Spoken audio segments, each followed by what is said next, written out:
there are people that talk about a light. There are people that talk about floating above. There are people that talk about a feeling of warmth and love. I didn't feel any of that. I felt none of that. I felt untold terror. When I came to, Dr. Allen said my hair was literally standing on the end. It was an incredible experience to see that there is life beyond life. Everyday people like you and me, living their lives one minute and the next they lay dying, having never known or believed the message of salvation. They traveled from this world to one beyond, but what they found was pure terror. They returned, and these are their true stories. It's very easy to be an atheist when you're successful, but it's very difficult to be an atheist when you're laying on your deathbed. Tonight, renowned cardiologist and author Dr. Maurice Rawlings takes you on a journey few have ever spoken of. So I called out into the darkness, Jesus, please save me. And that you could either go to heaven or you'll go to hell, and there ain't nothing else. Hear the voice of one that has heard the screams. This may be your only chance to safely go to hell and back.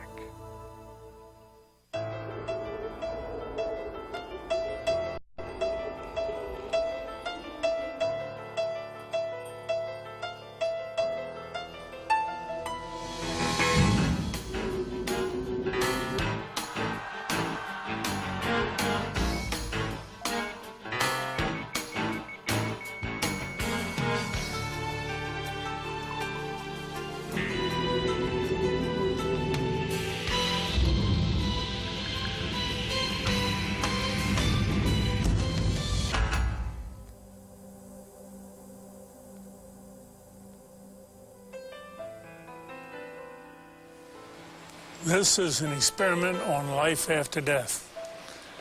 All through history, man has predicted life after death. All Bibles are based on life after death, all religions. But where are they? Who's come back to show us there's life after death? But now, through modern resuscitation methods, bringing the heart back, bringing breathing back, you and I can now bring a whole population of people back to talk to us about what's on the other side of death. See what you believe in some of these cases that we're going to present. The good ones are a dime a dozen because people love to tell about this wonderful experience after I died and I came back. The hell experiences are embarrassing. It's an F on the report card, a slap in the face. But we have some cases we're going to present tonight that tell you about their own hell experiences so that you won't go where they went. Now, what all this is based upon is teaching you, which we will later in the program, how to restart the heart, restart breathing on someone who has recently clinically died. Notice that death is reversible.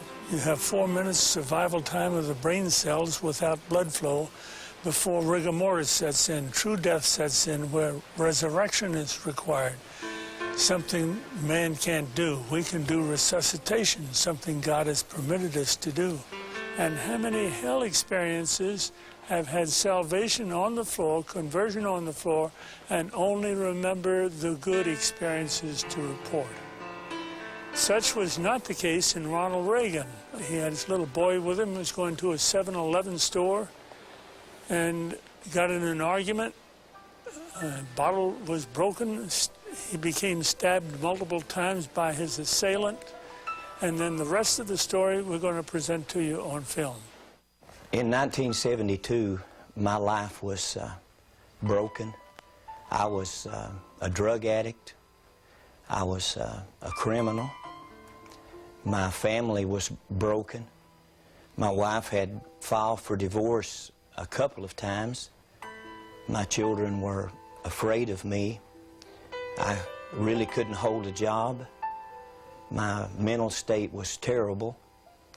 And it was in that frame of life that I took my 6-year-old son one night and went down to a little market going inside to purchase some things.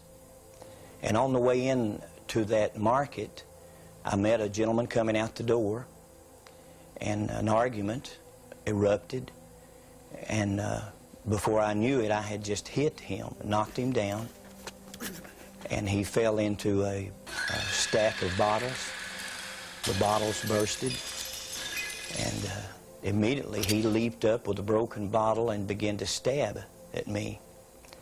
I lifted my left arm to try to stop the blow, and the bottle actually severed the biceps muscle, the major arteries in my arm, and I was bleeding to death in just a matter of seconds.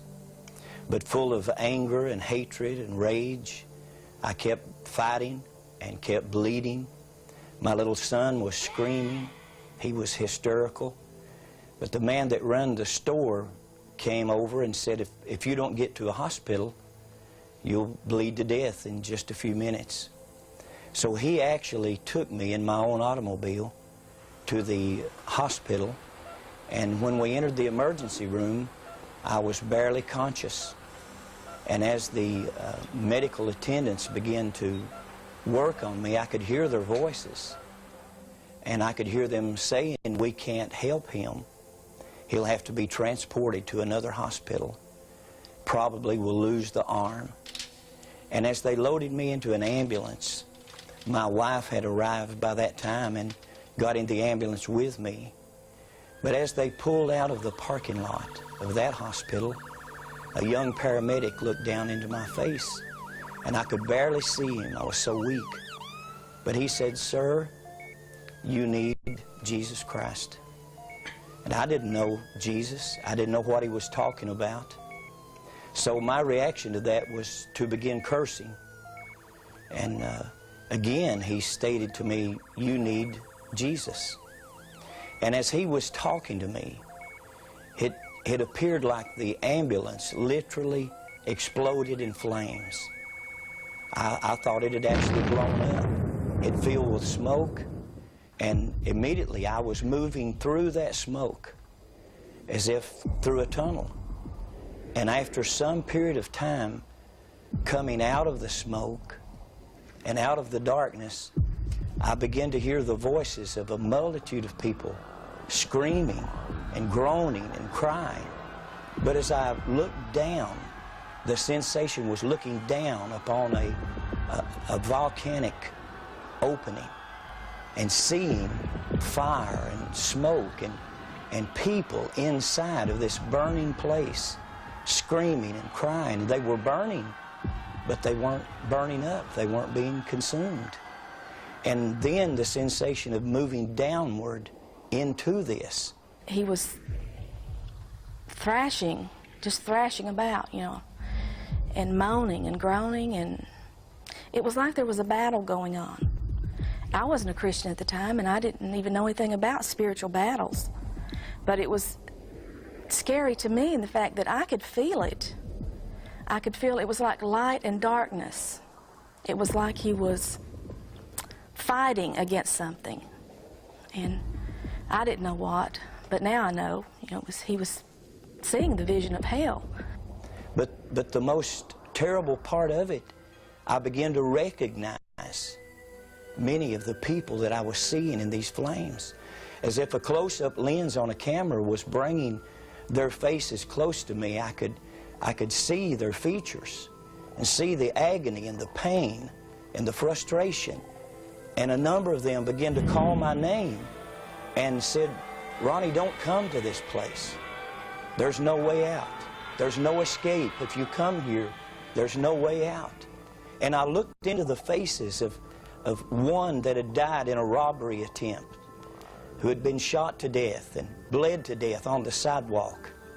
And I looked in the face of two others that had died drunk in an automobile accident. And I looked into the face of others that had died of drug overdoses that we had partied together, and the agony and the pain. But I believe the most painful part of it was the loneliness.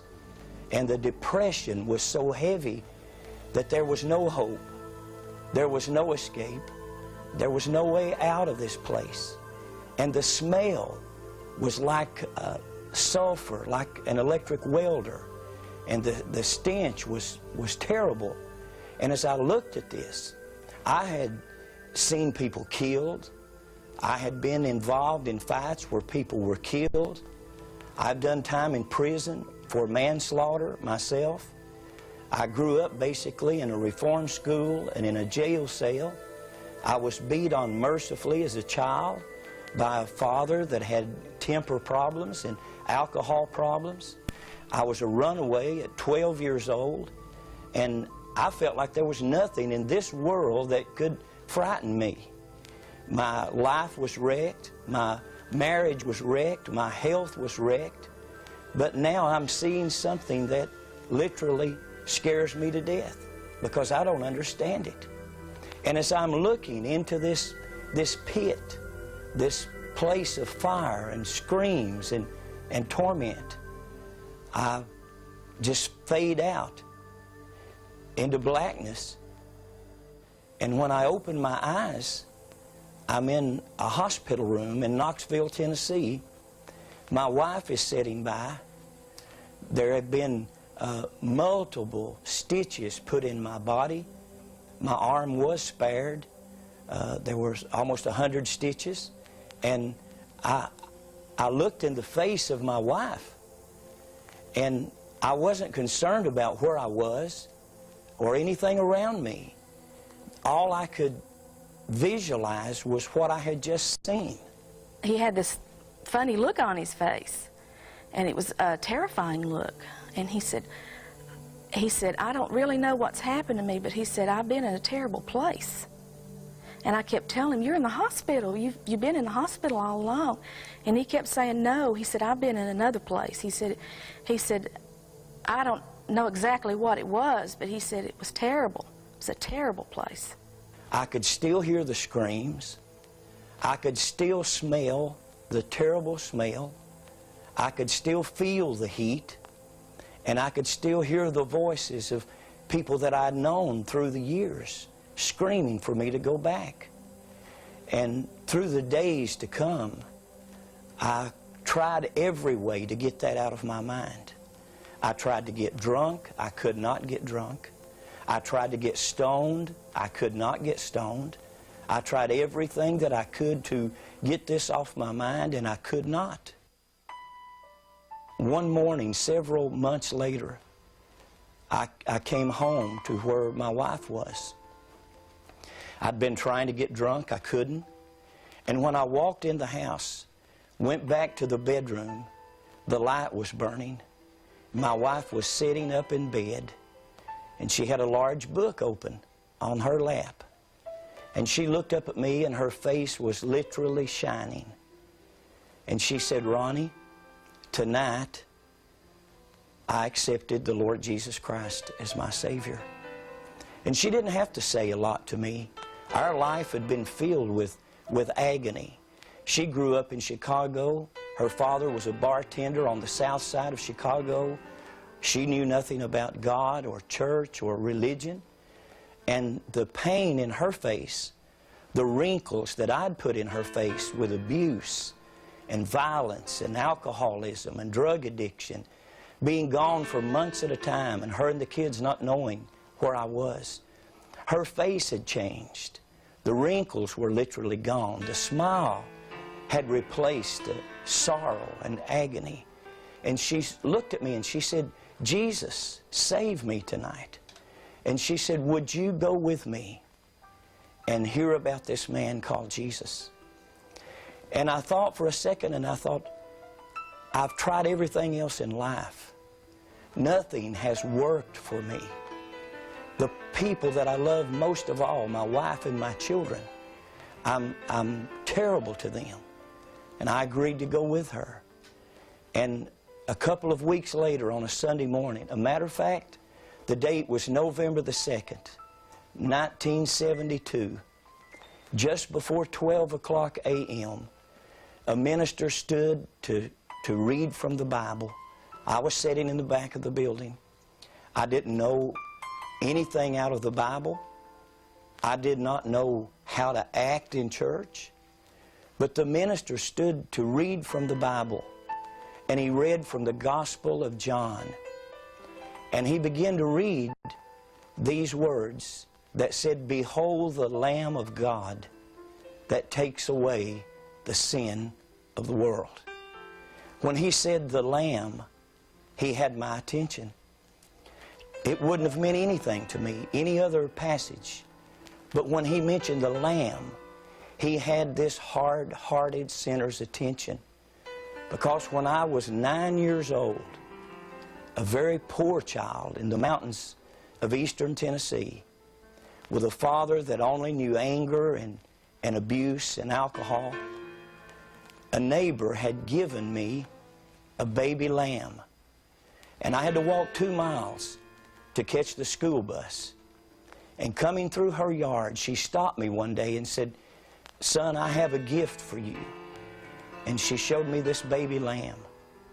And I took that lamb home with me. It was my friend, the only friend I felt like I had. And it was such a friend. In days and weeks to come, it followed me, and it would meet me when I got off the school bus and came walking through the woods and the fields. One evening as I came in, the lamb was missing. And I heard my father cursing and screaming, and I looked up to the side of the house, and there he was working on an old model car, changing a flat tire by hand the old way. And I tried to walk around because I didn't want to be cursed, and I tried to bypass him. And when I got on the other side of the car, I looked down, and there was my lamb with blood all over the white wool and a tar tool sticking in its body. The lamb had come around just wanting to be curious. And in a drunken fit of anger, and my father had plunged the tire iron through that lamb's body. And when I saw my lamb, my friend, dead, I began to scream as a 9-year-old child. I run into the woods screaming, "He's killed my lamb. He's killed the lamb." And at 9 years old, hatred and violence took my life, possessed my life. And from that point, I was never, ever the same. By 12 years old, I was a runaway. I was in the juvenile system, arrested time after time after time. There was no respect for authority. I hated anyone that represented authority over me. And by the time I was 15 years old, I had been in jail for car theft, for stealing, and at 15 years old, I was sentenced for manslaughter, involved in a car accident that had taken life and crippled others for life. Wondering at that time if life ever would hold anything for me. But when that minister mentioned the Lamb, he had my attention. And he said, Jesus Christ is God's Lamb. And he died and he shed his blood that whosoever will could have a new start, could be forgiven, could start over. That morning, as I stood to try to leave the building, I thought, I don't want anybody to see me cry. I've not cried since I was 9 years old. I'm not afraid of any living thing on this earth, and no one's going to see me cry. But I turned to leave, but I started down the aisle toward the front of that building. And my prayer was this. I didn't know the sinner's prayer. I didn't know the Roman road of salvation. But my prayer was this. God, if you exist, and Jesus, if you are God's Lamb, please, please kill me or cure me. I don't want to live anymore. I'm not a husband. I'm not a father. I'm no good. And at that instant, It was like the darkness and the blackness left my life, and the tears began to flow. And for the first time since I was 9 years old, the tears did run, and the guilt left my life, and the violence and the anger and the hatred left my life, and Jesus Christ became Lord and Savior of my life that morning. And since that time, I didn't know what would happen, but God healed my mind, my memory. The drug addiction, the alcoholism was instantaneously gone, delivered. And from that moment, I knew that I had to tell the story of what had happened to me. My life was only spared to tell others about the place that I had seen and the hope of Jesus Christ to save mankind from this terrible fate. Here we are again, wondering whether hell is for the bad guys or the good guys. I'd like to introduce the subjects OBE, NDE. You know what clinical death is, where heart stops, breathing stops, and we start life again, restart the breathing in the heart. They come from death back to life, a reversible situation before rigor mortis sets in. Out-of-the-body experiences and near-death experiences are entirely different. Near-death experience, I hold a gun up at you and say, give me your money. You may get scared to death, but that's a near-death experience. But you didn't come anywhere near dying. Almost near-crash auto accident. That's a near-death experience, but nothing involving stopping the heart, stopping breathing. And yet, most of the authors that write these books are including NDEs and OBEs with clinical death. We're just investigating clinical death, where people actually die and come back.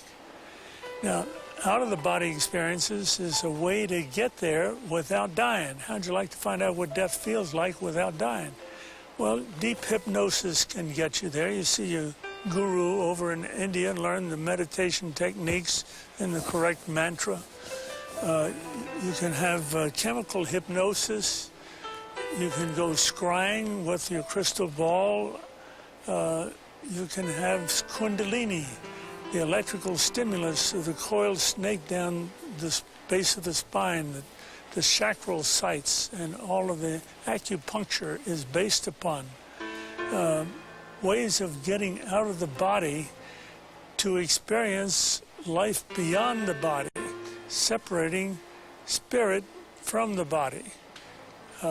This is the definition in the Bible, when the spirit separates from the body, but they're talking about a permanent separation, not a man-made separation.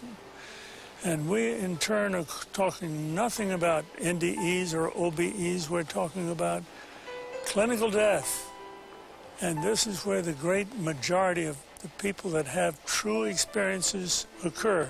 One of the cases we're going to show tonight is Charles McCaig, a 57-year-old mail carrier.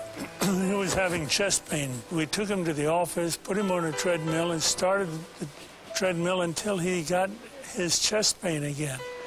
He was attached to an EKG. The EKG went haywire. We knew he had chest pain. Before we could stop the machine, he dropped dead.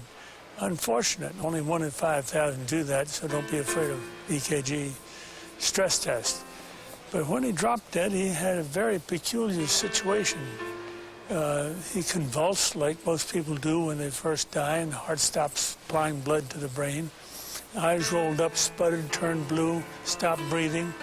The nurse started IV. I started external heart massage. The strangest thing happened when I would stop resuscitating to put in a pacemaker. When I came to, Dr. Allen said my hair was literally standing on the end, and my eyes had already started dilating. And I was absolutely scared to death. I was horrified. My life was what you might call normal. I partied lots. Not all that bad, but I had joined the church at a small, young age because my parents had said, let's go down to the front and join the church. I really didn't realize what it was to belong to the church or accept Christ until that day. And I had early in one morning at work, I had gone to walk to the local clinic in my hometown and telling them I thought I was having a heart attack. I didn't tell anyone I was going, and they sent me on up to the clinic where Dr. Rollins was. He kept me about 3 or 4 days and then gave me a stress test. On that stress test, I told the girl, Pam, that was running the stress test, that I was dying, let me off, and that's the last I remember of that. And when I came to, Dr. Rollins was giving me CPR, and he asked me what was the matter because I was looking so scared and so forth. And I had told him I'd been to hell, I needed help. And he said, well, keep your health to yourself. I'm a doctor, I'm trying to save your life. You need a minister for that. As he was giving me CPR, he was trying to install a pacemaker with the other hand and doing it with one. I would fade out. And then he'd start again and bring me back. I watched what was going on, like some people say I was floating in the air or up on the ceiling. I was up above it and could look down and see things. And I kept asking, please help me, I don't want to go back to hell. And Pam said, well, he needs help, do something. And at that time, he said, say this short prayer after me. I believe Jesus Christ is the Son of God. If you'll save my soul and keep me alive, I'll be on the hook for you forever. And if I die, please keep me out of hell. And after that, the other experiences was real pleasant. I saw my stepmother, my mother. My mother passed away when I was about 5 months old. I never saw a photograph of her, and I was able to recognize who she was. And my stepmother had passed away approximately 10 years before. They were together. I did not have any contact physically or mentally with them. All I remember was they kept their hands outreached to me. And I remember later that I made a remark that I'd always heard it, but now I knew it. And Dr. Rollins asked me, what did I mean? And I said, well, I've always heard you couldn't carry your money with you. And I looked and they didn't have pockets. I know that's weird, but I was trying to take in everything I could see. I must have thought I was going to get back so I could tell it. And after I saw them, my next experience was walking down a lane that had colors on both sides, just brilliant colors. I have dabbled in art, and or Rembrandt, either one could not reproduce those colors. They were so bright. This light surrounded me, and I believe to this day that was the Holy Spirit that surrounded me and took care of me. And I've never felt so good and so safe in all my life. After all this was over, I realized what had really happened. It was a double conversion. Not only had this make-believe prayer converted this atheist on the floor, it had also converted this atheist doctor that it was working on him. That's the only reason I can appear to you here now, to tell you that there is a life after death, and it ain't all good. Most of you viewers out there can tell the difference between simple fainting, clinical death, and biologic death. Charles McCaig, take that case for example, who was on the treadmill. I could tell that he was in clinical death. He had a startled question on his face. He was about to ask the question. He looked dumbfounded at me as he's walking on the treadmill. I noticed his heart had stopped, his breathing had stopped, but he was still walking and talking for a minute or two before no brain to the blood flow to the brain registered, and he dropped dead. He was dead and didn't even know it. I should have told him. But what did he do? As soon as we started the clinical death treatment, CPR, we started the heart up again, started breathing again, he came back. This was a case of clinical death. Now, biologic death would have occurred if 4 to 6 minutes time had intervaled between stoppage of heartbeat supplying the brain and breathing stoppage. After that, brain cells, as the most sensitive cells in the body, start dying. Rigor mortis sets in, meaning stiff as a board, and now we need the resurrection. Only God can do a resurrection. We're doing resuscitation, something we're permitted to do. And now we want to introduce to you Howard Storm, an art and literary professor who was in Paris with his class when he suddenly had a stomach rupture, an ulcer rupture, peritonitis, shock, sudden death, clinical death, resuscitation, hell experience.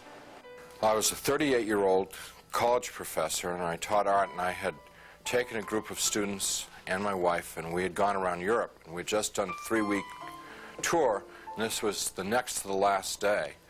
And we were in Paris, and at 11 o'clock in the morning, I had a perforation of my stomach. When this happened, the pain was the most acute pain I'd ever experienced in my life, and it just dropped me right down to the ground. And so I'm twisting and kicking and moaning and screaming and yelling around on the floor. And my wife called the desk, and they called an emergency service. A doctor came, and he called an ambulance because he knew what was wrong. And they took me about 8 miles across town to the public hospital, to the General Hospital of Paris, where I was taken into emergency, examined by 2 more doctors who knew exactly what was wrong with me, and then they took me away to the surgery hospital, which was a couple blocks away. And I was parked there because there wasn't any surgeon available to do the surgery. And so there I lay for 8 to 10 hours in that hospital with no medication, no examination, no attention whatsoever, awaiting a surgeon to come to give me this operation that was critical. And it's now 8:30 at night. Nurse came in and said that they were very sorry they weren't able to get a doctor for me, and they'd get one the next day.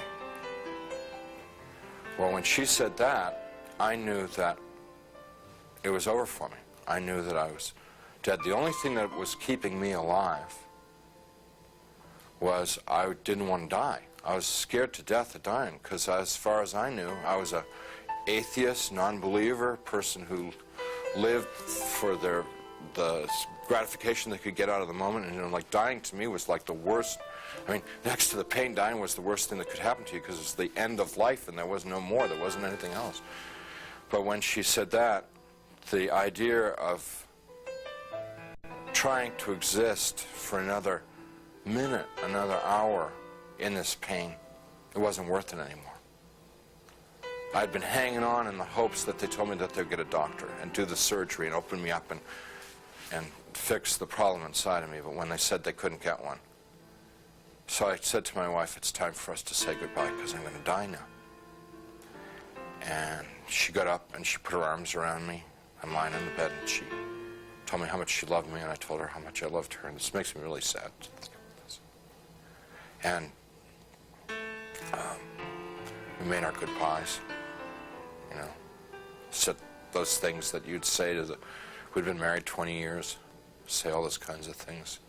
I can't tell you because I'll just start crying, but she finally sat down because she knew it was over. And I knew. And it was just so hard looking at her, crying like that, and I just closed my eyes. Just let it go. And I went unconscious. I probably was unconscious for a very short while. A few minutes, probably. And I was conscious again. And I looked, opened my eyes and looked, and I was standing up next to my bed. And I knew exactly where I was and what the situation was.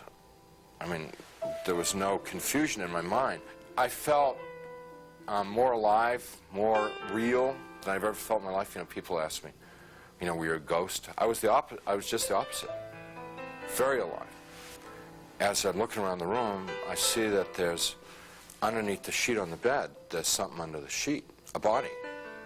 And so I bent over the bed, the head was turned away from me, and I looked at the face, and it looked like me. But that wasn't possible because I was standing there. I'm alive, I'm great, you know. I mean, I'm more than great. I'm like, you know. And so I tried to talk to my wife. Can't you hear me? And, Can't you hear me? you know, she couldn't hear me or That's see me. not me. But I thought What's going on that she here? just was ignoring me. So I got very angry at her for ignoring me, for not paying attention to me. And I'm screaming and yelling at her, what's going on here? Why is this body in the bed that looks like me, and how to get there and stuff like that? And I had a sneaking suspicion that the body in the bed was me. But I didn't want to think about that because that was too scary. So I'm getting really agitated and upset because this is all too weird. You know, this can't be happening. It's impossible. I've got a hospital gown on, and it's like really, everything's really real. And I hear people calling me outside the room, and they're saying to me in soft, gentle voices, Howard, you got to come with us now. Come quickly. Come out here. So I go over to the doorway of the room, and there's people out in the hallway, and they're the hallway's dank. It's gray. It's not light or dark. It's just gray, and they're all in grayness, and they're men and women, and what they're wearing might possibly be hospital uniforms. And I asked them if they were from the doctor to take me to the operation. And I told them, I said, I'm really sick, and I'm going to have an operation, and I'm going to die if I don't get this operation. And I was supposed to have the operation 8 hours ago, and I'm telling them all this stuff, and they're going, well, we know, we understand. You know, you got to come quickly. Howard, come out here. Howard, come quickly. Come with us. Howard, we've been waiting for you. Waiting. I left the room, which was real, clear, bright, and went into the hallway, which was dank and hazy, and followed these people. We had a very long journey. There's no time, and whenever I make a reference to time, it's just an illusion because there was no time in this place. But this journey, if I were to recreate it, I'd have to walk like from Nashville to Louisville or something to recreate the walk with these people. And as we walked, they stayed around me and kept moving me on, and it kept getting darker and darker. They were becoming more and more openly hostile to me.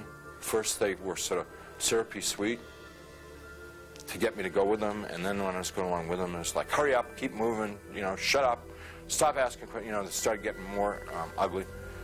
And so we get into complete darkness. I'm absolutely terrified because these people are very hostile. I don't know where I am. I said, I'm not going to go with you any further. They said, you're almost there. And we started to fight. I was trying to get away from them. They were pushing and pulling at me. And there are now a lot of them. What originally had been like a handful now was, since it was darkness, hundreds or thousands. I have no idea. And they're playing with me. You know, clearly they could have just destroyed me if they wanted to. They didn't want to destroy me. What they wanted to do was they wanted to inflict pain on me because they derived, pleasure isn't the right word, but they derived satisfaction out of the pain that I experienced. So what they were doing in the beginning part was, it's real hard for me to talk about, and I'm not going to tell you much about it, just a little bit, because it just gets too ugly. But initially they were like tearing and biting,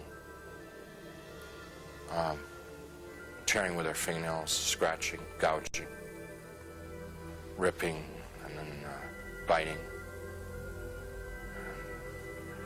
Trying to defend myself, trying to fight them off, trying to get away from them, but it's like being in a beehive. Just hundreds of them all over me. And I eventually was just laying on the ground there, all ripped up, pain everywhere, inside, outside. And even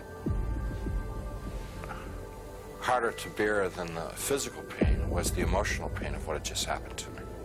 The utter degradation that I just experienced. You know, I never once felt that it was unjust or wrong.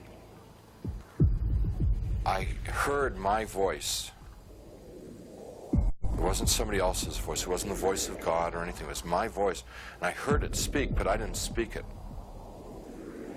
So whether it's the voice of my conscience or I don't know what it was. It was just, but I distinctly heard my voice say, pray to God. And so I thought to myself, I don't believe in God.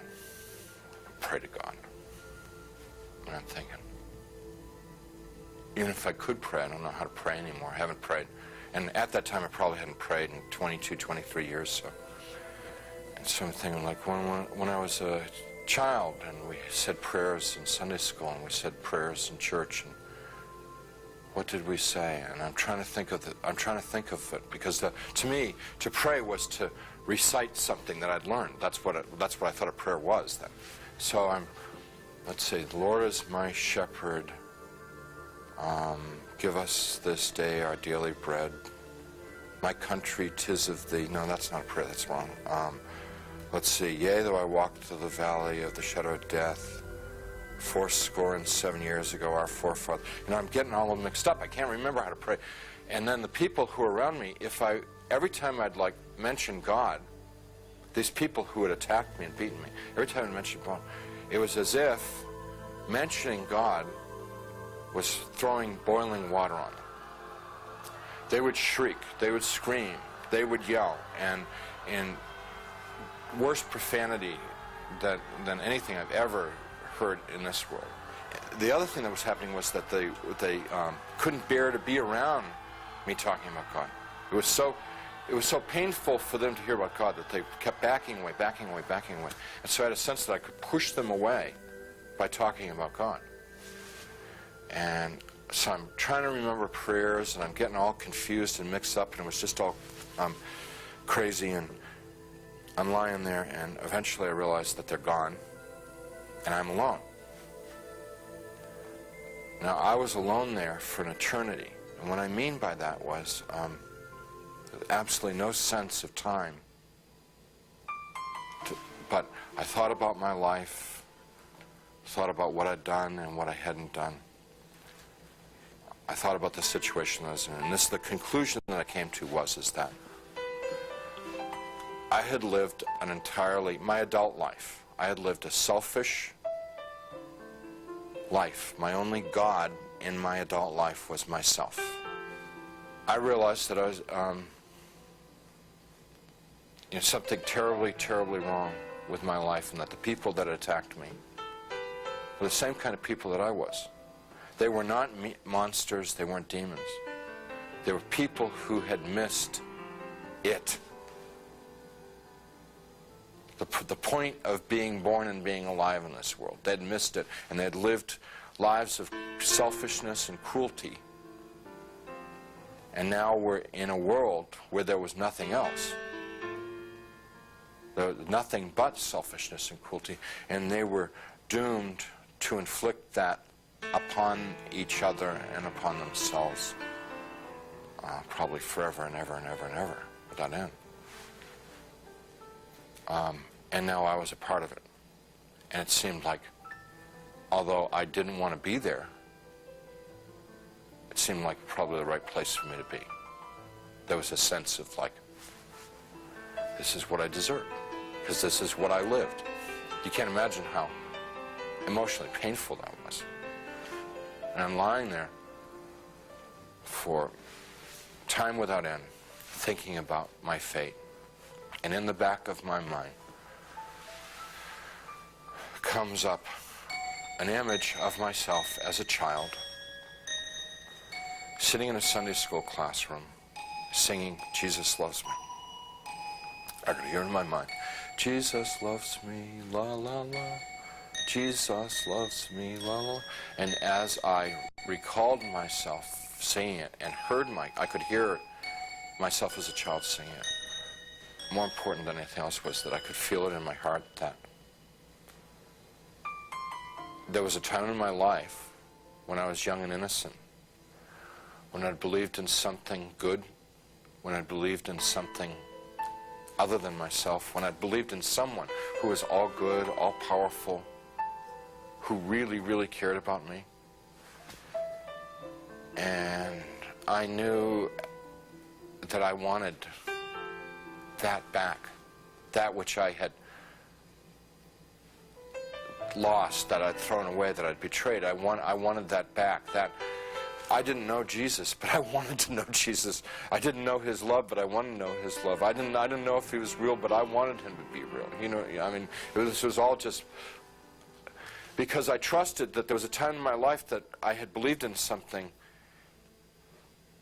and that I knew I had known once as a child that it was true, and I wanted to trust that it was true. So I called out into the darkness, Jesus, please save me. Please save me. And he came. He came. First, there was a tiny little speck of light in the darkness, and it very rapidly got bright. And the light became so bright that if it were in this world, it would have consumed me. I just would have fried me to a crisp. But it wasn't at all hot or dangerous there. The light just came upon me, and he reached down. He was in this light, and he reached down out of this light and gently started to pick me up. And in his light, I could see that I was gore and filth and wounds all over, and I looked like roadkill. And he's gently putting his hands underneath me and very tenderly picking me up. And as he's touching me, everything just goes away. All the wounds, all the pain, all the dirt, it just kind of like evaporated away. And I'm like whole and healed. And inside, just filled with his love, which I wish I could be more articulate about. It's so frustrating not being able to tell people about it, because, you know, it's the best thing that ever happened to me in my life. I mean, it's like it's the everything. You know, it's the all of life is to know that love. And, you know, I get to it and I just can't describe it. I can't convey it to you. So he's holding me and embracing me, rubbing my back like a father would his son, like a mother would her daughter, just gently rubbing my back. And I'm bawling like a baby, out of happiness. I mean, like the release, you know, having been lost and now been found, having been dead and now brought back to life, you know. And he's carrying me out of there. Up we just go. Out, gone. And we're moving towards a world of light, and I began to have thoughts of tremendous shame that I've been so bad. And so I thought of myself as dirt, garbage, filth. And I thought to myself, he's made a mistake. I don't belong here. He doesn't want me. You know, it's like the shame. Like, how could he care about me? You know, why me? I'm bad. And we stopped. We weren't in hell. We weren't in heaven. We were in between. And we stopped. And he said, "We don't make mistakes. You belong here." And we began to converse, and he was talking and telling me things, and he brought over some angels, and we went over my life from beginning to end. And what they wanted to show me in my life was what I had done right and what I had done wrong. And without going through my whole life story, it was real simple, real simple. When I had been a loving, kind person, considerate of other people. It made the angels happy, it made Jesus happy, and they let me know that it made God happy. And when I had been selfish and manipulative, it made the angels unhappy, it made Jesus unhappy, and they let me know that it made God unhappy. What they were trying to convey to me, in a nutshell, was my whole purpose of my existence had been to love God, love my neighbor as myself. That's why I had been created. That's what I was in this world to do and to learn, and I had failed. They told me that I had to come back to this world, and I got real upset because I wanted to go to heaven. What they told me about heaven, it's like the most fun, most interesting. I mean, it's the most wonderful place. I mean, everybody would want to go to heaven, and I wanted to get there. And they said that I wasn't ready, I wasn't fit, that it wasn't my time to go to heaven. It was my time to come back to this world and try and live the way that God wanted me to live, the way God had created me to live in the first place. I told them, Jesus and the angels, that I couldn't live in this world without them. And I said that I would have, my heart would break to send me back to this world, because they'd be there and I'd be here. And they said to me, you don't get it? You don't get it? What is the matter? We were showing you all this, we would explain to you. We've always been there. We always have been there. We've always been with you all this time. And you've never been alone down there. And I said, you've got to let me know that you're around once in a while. So they said, if I prayed and confessed my sins to God, gave what I had, and what they meant by what I had was gave my worries, my cares, my hopes, my dreams, just gave it all up to God. That there would be times when they would be there, and I would know in my heart that they were there. Wouldn't necessarily see them or hear them, but I would feel the love like I'd felt it then. And I said, if you will assure me that there are times when I can know that love, I could live in this world. And they said that they would do that, and with that they sent me back. After the experience, the nurse who had been in the room a few minutes before and said they couldn't find a doctor, and they'd try and get one the next time, she came running back to the room and she said, a doctor's arrived at the hospital, which was like, this is all pretty miraculous stuff, because this is now like 9:30 at night, around 9:30 at night. She said, doctor's arrived at the hospital, and we're going to have do surgery on you right away. And some orderlies and people came in, and they threw my wife out of the room.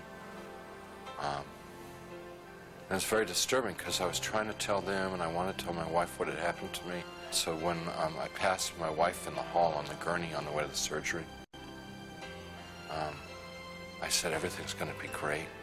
And she just started bawling, because she thought like that was like a dying man, you know. You know. Strange thing about the experience is the memory hasn't dulled at all. It's real intense. And I don't know, it just stays intense. And I believe that one of the reasons that God gave me this experience so that I would have an opportunity to share it with someone. I don't know who, I never know who, but I would have the opportunity to share it with somebody so that it could be of help to them.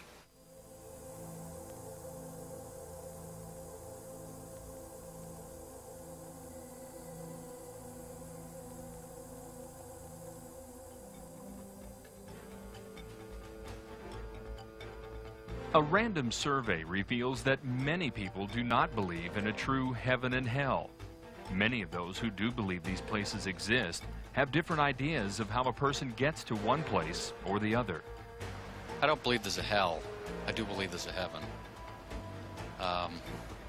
Somehow there has to be more to this existence than just, you know, your short period of time on the earth. It's got to be something following it. I believe that everyone will pay for what they do in life. I don't believe necessarily by what the Bible says about hell being a fiery inferno. I believe that hell is just your worst fears and everything that can be evil in your own perception you pay for eternity. And I also believe in heaven is where you could live for the rest of your life in peace as long as you love God and live for God and live by His word. I do believe there is a heaven, definitely a heaven. I'm not sure so much about the hell, how you explain hell. However, yes, heaven, yes. I don't think it's necessary that you attend church to go to heaven or that you believe in the Bible but just live a good life. I think hell is reserved for just a few really bad people, maybe somebody who might commit murder intentionally. Probably murder is about the only thing I would think you would probably end up in hell for. I'm not really sure what would define you to go to hell or why you go to heaven. I really wouldn't know. I think there's probably not either a heaven or hell, just an afterlife. I don't know exactly what it is, but I think I'm not sure what there is, but I think there's just sort of a middle, like a limbo or a purgatory where everybody goes. That's neither really comfortable or really traumatic. I believe that everybody, number one, in their own mind thinks of a heaven and hell, and heaven is what makes them the happiest, what they're looking forward to in the future, and what they strongly believe by their belief, whether it be God or some other deity or some other entity, that heaven does exist, and that's what they work for in life. My daughter is a proclaimed atheist, but somewhere in the back of her mind, she knows that there is, in her mind, what she wants out of the final lifetime. And to me, that is all it requires. A deity is not required. I believe in my kind of belief, which is more of a metaphysical belief. I believe how you feel on earth and how you view heaven, what it is, it's your own conception. So it becomes that way when you die. So if you believe that there's a God source in you and that you're basically a good person and you're a happy person, that's what happens to you after you go. But I don't believe that you're penalized and that you go to some place full of fire if you didn't live your life the way organized religion thinks you should. Many people are trying to dilute the message of hell, the message of heaven, saying that neither of these worlds exist. Why not eat, drink, and be merry? If there is no accountability, then there is no sin. And if there's no sin, Christ died in vain. And if Christ died in vain, what do we need God for? This is the new philosophy of the New Age, that there is no hell. It is the hope of most people. There is no hell. On the other hand, people are going to visit our loved ones in the hospital with a new message of a new age that is the exact opposite. It's called the religion of NDEers, the religion of near-death experiencers. Look, I went to heaven, they tell the patient that's dying, and I saw the light, and I came back, all is well. There is no accountability, there is no hell. Heaven's gates are open wide for everyone who dies. Look at me, I'm an atheist, I'm here. You don't have to worry. Death is nothing to be feared. I'm going to stay with you. Your family's too afraid to stay with you while you're dying, but I'm not. Let me hold your hand.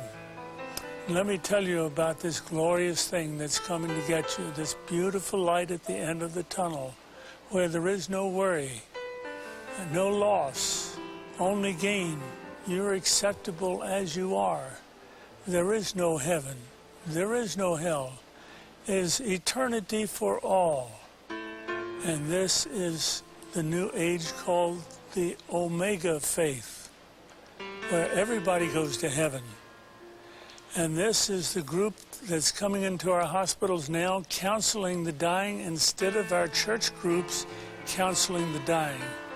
The dying is the most neglected ministry of all ministries we have. Nobody wants it. Everybody's afraid of the dying patient. And the dying patient wants to know what dying is all about. Does it hurt? Is there life after death? Is there heaven after hell? How can I make sure that I'm going to get to heaven? And you can tell them. It's a free gift.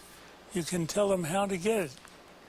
But if we don't defend ourselves against the Omega faith and these people infiltrating the hospitals now with a faith that's deadly, nothing, that the world is nothing, then we're going to lose our own Christianity.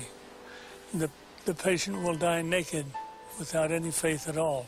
We'd like to introduce the case of Dr. Whitaker, who's still in practice, an atheist at the time, had nothing to do with God. But there's a situation that occurred that changed his life, and we'd like you to experience it with him. It was February of 1975. At that time, I was an alcoholic out of control. I was also using recreation drugs, but primarily alcohol was my drug of choice. And I totally was out of control. And I had a lot of friends in the entertainment business, and Hoyt Axton happened to be one of them, Ringo Starr and a bunch of people. And so they were having a TV special on the West Coast. And so Hoyt had called me and asked me if I would like to go or come out. And I told him, yeah, I'd love to, because I knew there was going to be a lot of booze. I knew there was going to be partying. And while they were doing their special, I was doing my thing. And so after about 3 or 4 days out there, I became ill. And by ill, I mean I had a severe pain in my abdomen. I flew into Oklahoma City and called a senator friend of mine and told him I had to have a car because I was ill, I was sick. So they sent a car and they took me home, and I checked into the hospital at Wadley Hospital in Texarkana in February of 1975. I checked in with electrolytes, which means my potassium, my chlorides, and various chemicals were so far out of balance that they had to give me IVs to build me up. Now, at that time in my life, I was an atheist. I was a hardcore atheist and was living for myself. Atheists are self-centered, and they live for themselves. And this is where I found myself in 1975 in the hospital. And they took 3 days, and then they operated me. And when they operated me, I found myself in intensive care. I woke up on a respirator, which means they were breathing for me. I couldn't speak, but I had been laying there in a coma, and I had heard these people talk about how sick I was, and how I was going to die, and how I wouldn't get out of the hospital. And at that time, my hair was very, very long, because I just wore my hair long. And I heard one guy say, his hair is long, and another guy said, not nearly as long as it's going to be before he gets out of here. And a third voice said, he's not going to get out of here, he's going to die. And after 3 days, I could breathe on my own. And I remember my doctor, my surgeon, a guy by the name of Donald Duncan, he told me, he says, Don, if you have anything to get right, if you have anything to get signed, you get it done, because we're not sure. We're not sure how long you have. So I knew, see, I had a condition that was called acute hemorrhagic necrotic pancreatitis. You don't live with this disease. Now, you can live with pancreatitis.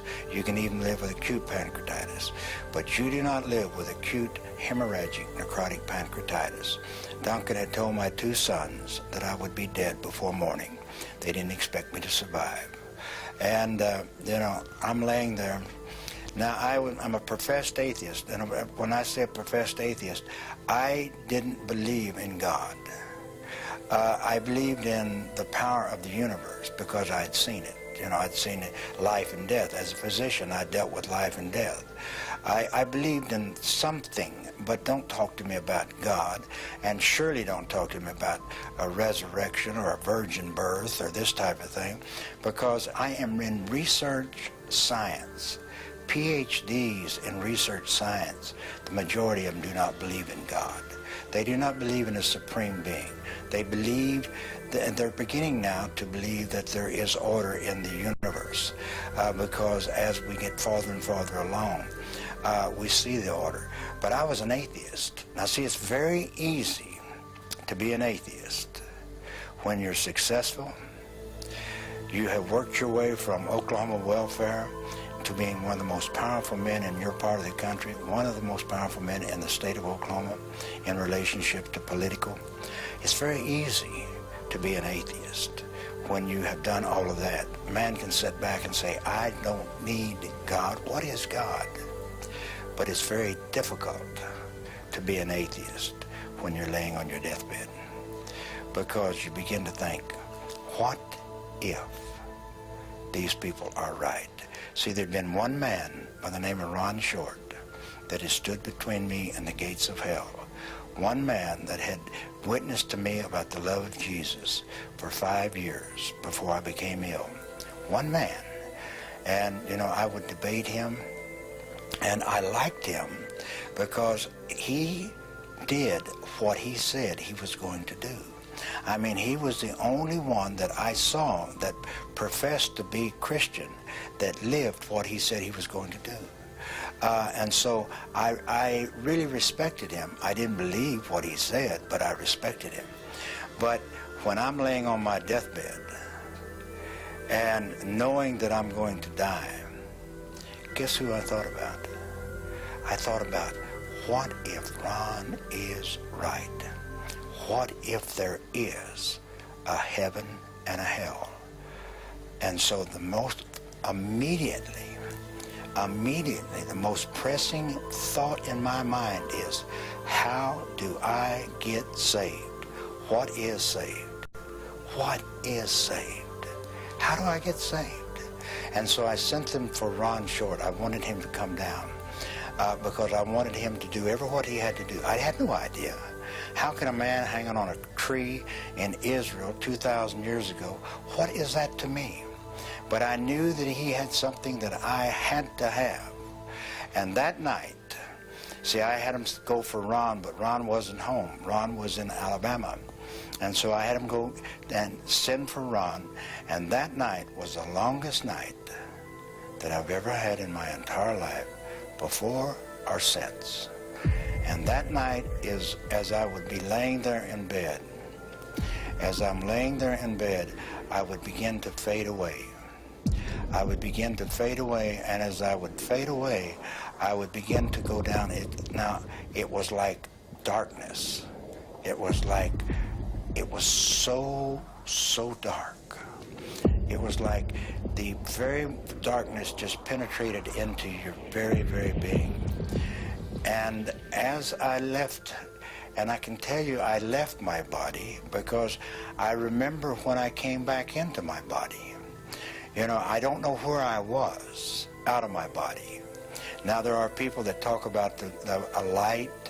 There are people that talk about floating above. There are people that talk about a feeling of warmth and love. I didn't feel any of that. I felt none of that. I felt untold terror. Untold terror. Because I knew that if I ever went all the way, if I slipped all the way, I would never get back. Now, in my beings of beings, I knew that. And so I fought all night long. They told me later on, I not only pulled the mattress cover off of the mattress, I pulled the mattress up on me because I had to stay. I had to wait. I had to wait till Ron got there. Whatever he had to do, I had to wait. But I would, again, and then I would leave, and I would be going down like a deep, deep, dark terror. Now, my skin began to get cold. Now, it's not like cold when you walk out into the air. It's like bone-chilling cold in my lower extremities. And you can feel the coldness begin to come up the legs. And again, I would begin to leave. Now, and I would be in that darkness, and I'd be in that void. And I remember one time entering back in my body, because when I entered my body, it was like, just like that. I felt my body thud. My physical body thud when I entered back in. Now, believe me, that is the most horrifying, terrifying experience that I've ever encountered. And I fought all night long. And the next morning, somewhere 9:30, 10 o'clock, in came Ron. And Ron came in and he says, Dr. Whitaker, what do they say is your chances? I said, Ron, they tell me I have none. He says, now's the time. And I said, you're right. I mean, I'd cursed him, I'd spit at him, but now was the time, because I had to have whatever he had, because I had a short period of time on earth, and I didn't have any idea when I might make that trip and go all the way. At that time, Ron led me simply in the sinner's prayer. Now, I had no idea what the sinner's prayer was, but I trusted Ron. But he led me in the sinner's prayer and told me that Jesus had died for my sins. He had died for the sins of the world. I didn't quite understand that, but I knew, he showed me in the Word of God where it said that. Now, you have to understand, I'm a man of books. I've spent a big part of my life, 25, 26 years of my life, in books, in all types of scientific books. Chemistry, like I said, degree in chemistry, advanced degrees, all the way out to the medicine doctor to practice medicine, all of these degrees. So he told me, and I believed him because it's in this book, and it was a new book unto me, and it was called the Bible. And so I let Ron lead me in the sinner's prayer, and I said the sinner's prayer after him. And I can tell you one thing. There was a peace that came over me like I had never known. I'd search for that peace. I'd search for it in the bottles, alcohol. I'd search for it in needles. I'd search for it in drugs. I'd search for it with women. I'd search for it all types of places. But there was no peace in my life. But once I accept Jesus Christ as my Lord and Savior, I was no longer afraid. I still believed I was going to die because I knew the condition I had is that you do not survive it. I knew that. I'm a physician. I knew what I had, you did not survive. And he shows me in the Word of God, it says, these signs shall follow those that believe. They shall lay hands on the sick, and they shall recover. I walk around on planet Earth this day, taking no insulin, taking no enzymes, eating whatsoever that I might, and God produces in my body every day the correct material for me to function without having to take medication. When you see blind eyes open, you see the cripples walk, you see the leopards cleansed, and you see them with your own eyes. You see that. Then it doesn't take a rocket scientist to figure out that, the Bible is true. How can the various stages of hell have different aspects to them? Well, the Bible doesn't say it's all fire. If you look at different places, it's cast out, separated from God, total darkness, where the worm cannot die. Most of it is flame. But there are some that can't visualize this, like Rodaniah that we'll introduce, and Whitaker, Dr. Whitaker. Seeing the angel of light can be deceptive in some cases. For instance, 2 Corinthians 11:14, even Satan can change himself into an angel of light and deceive many. Which light did they see at the end of the tunnel? Especially if it was someone that didn't think they deserved to be in heaven. Those things occur. Strangely enough, the opposite does not occur. Those that saw themselves in hell knew exactly where they belong. They never questioned why they were put there. In fact, Christ talked about this himself in Matthew 25. He says, if Satan cast out Satan, sent hell as an imaginary picture, how would his kingdom stand? How would it hold together? No, impossible. But no, as an angel of light, Satan can deceive many. But this variation that they see in hell, whether it's total darkness or whether it's the fire, it's a place that they never want to visit again. This brings us to the case of Dr. Rodaniah, George Rodaniah, a young Russian fellow, very intelligent, became a PhD and MD, but before that had trouble with the KGB and couldn't get out of Russia. In fact, when he tried to get out of Russia, he was purposely run down by the KGB overriding the sidewalk and running over him. And this is how his accident started and his story started. As a psychiatrist, as a neuropathologist, for me, God never existed. I never believed in God. I never believed in Bible. I never thought about God or Bible or divinity. In 1976, I was 20 when I was already a doctor working in Georgia. I met a lady from Texas, and I tried to leave the country many times, but I didn't have such a help. This lady tried to help me, and I became in big trouble with KGB. Because my work, I worked on adenosine triphosphate, it's a neurotransmitter in our brain, and with the conjunction of oxytocin, I discovered several things, and I was a scientist, and KGB didn't want me to go, so that's why they decided to kill me. That's how I got into another dimension of my life. I was standing on the sidewalk, ready to depart to New York, waiting for a cab, when a car ran on the sidewalk and hit me. I flew 10 meters and I fell and then ran. The car runs over me. My friends and relatives took me to hospital, and the hospital staff, friends of mine, and 2 other professors constated or declared me dead. They put me in morgue, in a freezer, and 3 days later, they took me out on Monday. It was Friday night, and on Monday morning they began my autopsy. And these 3 days being out of my body, seeing everything what was happening around, seeing myself, my body, seeing my birth, my parents, my wife, my child, my friends. I saw their thoughts, I saw what they were thinking, how their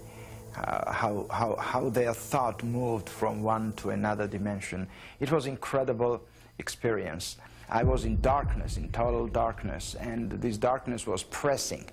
This darkness existed not beyond, but existed within. What I want to say is that darkness was pressing, and I was in the middle of this sphere, and I didn't understand why and how this darkness existed. Where was I? And I understood I didn't have a body because I didn't feel it. But then I thought about light. I went through that little hall into light. But light was more powerful, more burning. I mean, you cannot compare it to anything. No word can explain it. And this light was so burning and going through flesh. But I didn't have a body. That was the most interesting part. And I was scared of that light. I thought, where is that hall to darkness, go to shade, to save myself from this light? What is that light? I don't know. I mean, it can be called light of God. It can be called light of life. But light is light and darkness is darkness. And then, as a psychiatrist and scientist, I didn't think about that. The only thing was that I was in light. We were not raised in godly way. You know, Soviet Union, we didn't go to church. We didn't have... There were people who went, but they were some kind of limited people, we thought. I mean, we thought they didn't know better, that there is no God.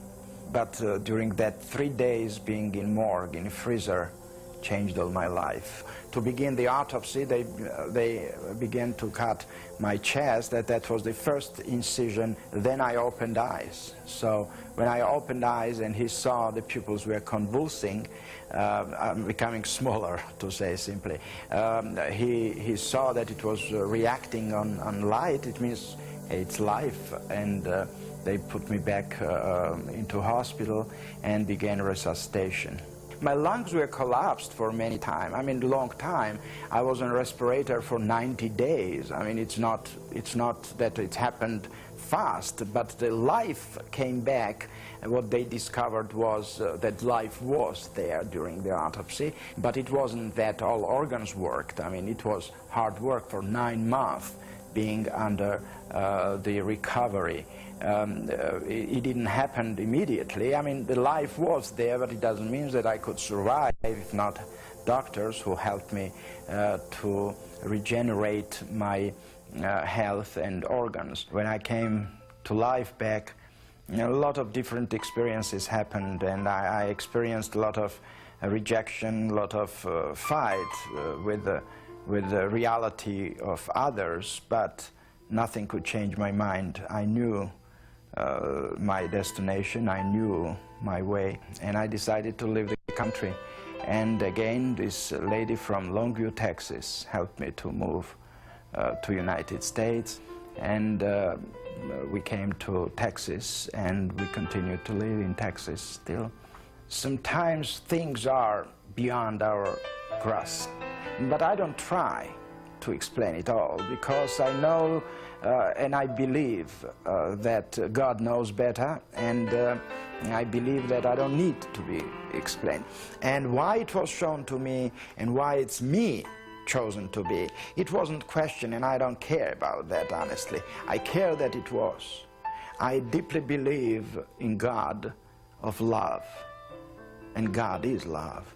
And I believe that God created everything for betterness and for incredible, incredible future if we don't ruin it.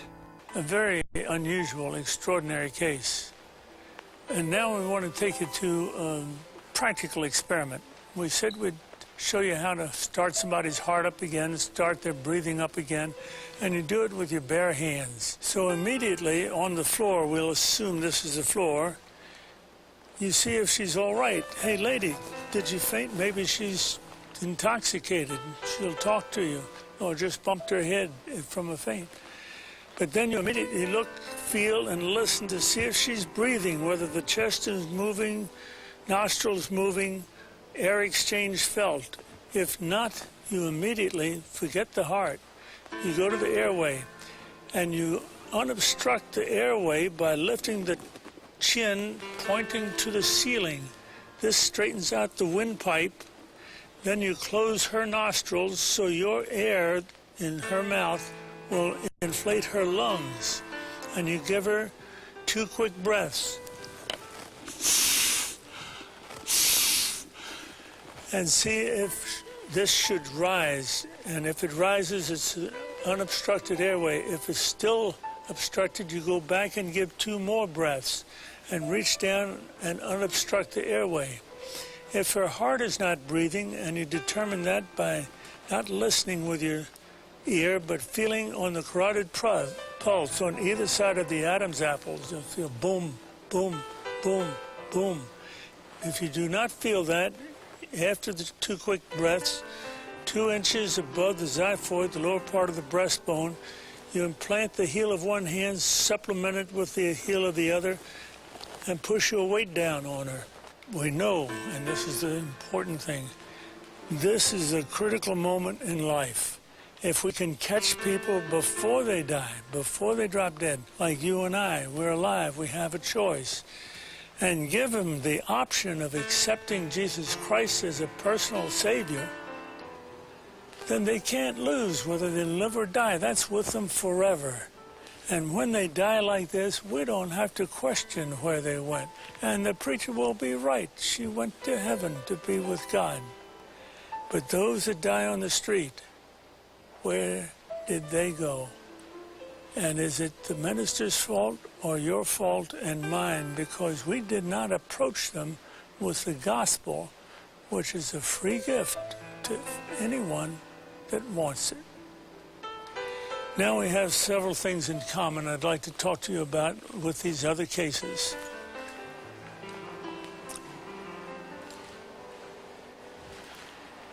All of these hell-like cases had one thing in common. Surprise, they didn't know there was such a place. Will you find it a surprise? Will I find it a surprise? Or will we be prepared?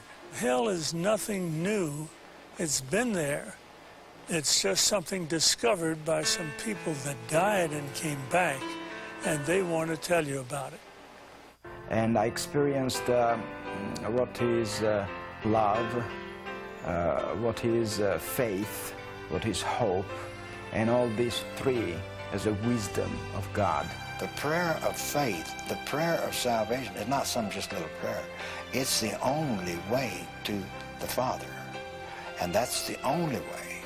Now, all of these people that in the New Age movement that believe that everybody's going to heaven, that you can worship anything, you worship a flea, you can squeeze a tree, you can worship a crystal, you can worship the star. I got news for them. They're not, they're not going. Unless they accept Jesus Christ as their Lord and Savior, because the Word says the only way to the Father is through the Son. Don't go to hell. Please, I beg you, don't go to hell. It was not prepared for you. If you're saved, you're safe to die, if you accepted Jesus. Do not put off for tomorrow anything, because you might die this very moment, this very night. It's the best thing that ever happened to me in my life. You can feel Jesus' presence with you like today, in this place, in this time. It's not God's will that people perish. I didn't know this. I didn't know the love of God. All I knew was hatred and violence and abuse. But there's one that cares, and his name is Jesus. And who is the Son? He's the Word made flesh and came and dwelt amongst men. The Word is the way to the Father. Make a choice. Not tomorrow, not tonight. Make a choice right now. Are you going to give your heart over to Jesus, or are you not? If you want to have life hereafter, you better accept Jesus.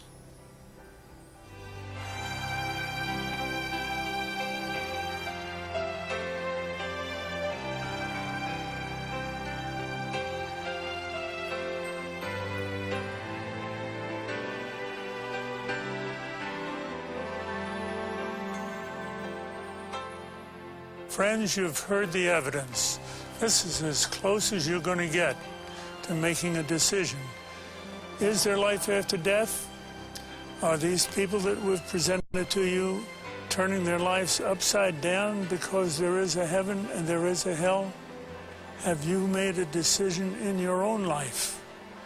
Do you know if you die tonight, you would be with God in heaven tomorrow? If you're not sure, see the number at the bottom of your screen. We have counselors. And remember the adage from Revelations 3:15. Behold, I stand at the door and knock. God's knocking right now. If you hear me, open the door and I will come in. I will come in, not might come in, and fellowship with you and you with me. It means you come dirty just like you are. He'll fellowship and tell you how to clean up your life. And meanwhile, in exchange, give you this free gift of eternal life with Jesus Christ because you're one of his. You're now a Christian. Thank you, friends, for coming tonight. Good night.